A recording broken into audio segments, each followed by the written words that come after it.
دنیا کے بدصورت ترین مگر اپنے وقت کے بہترین کردار۔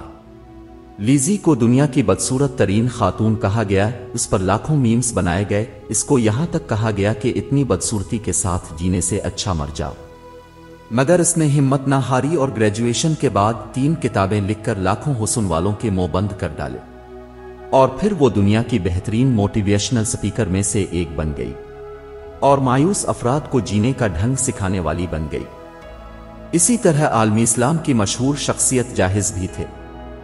جاحظ اعتقاداً معتزلی تھا اور انتہائی بدصورت تھا مگر انتہائی ذہین۔ جتنا بدصورت تھا اتنا ہی عظیم عالم تھا۔ جاحظ کی بدصورتی کے بارے میں کہا گیا، اگر خنزیر کو دوبارہ مسخ کیا جائے تو پھر بھی وہ جاحظ سے کم بدصورت ہوگا۔ کسی نے جاحظ سے پوچھا، آپ کبھی شرمندہ ہوئے؟ کہا، ہاں، ایک بار کوئی بوڑھی عورت میرے پاس آئی اور کہا، مجھے اب سے کچھ کام ہے، میرے ساتھ آئیں۔ میں چلا گیا، وہ مجھے ایک سونار کے پاس لے گئی اور سونار کے سامنے مجھے کھڑا کر کے چلی گئی۔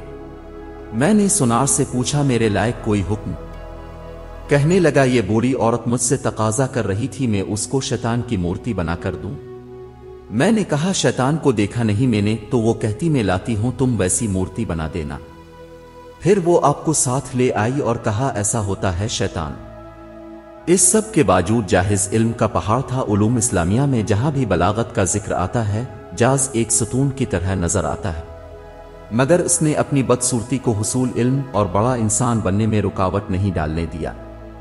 2 مثالیں آپ کے سامنے پیش کی ہیں، ایک لیزی کی، دوسری جاحظ کی۔ خوبصورتی اندر کی ہوتی ہے، دونوں ہی نے اپنی اندر کی خوبصورتی کو مرنے نہیں دیا اور دنیا کے لیے ایک مثال بن گئے۔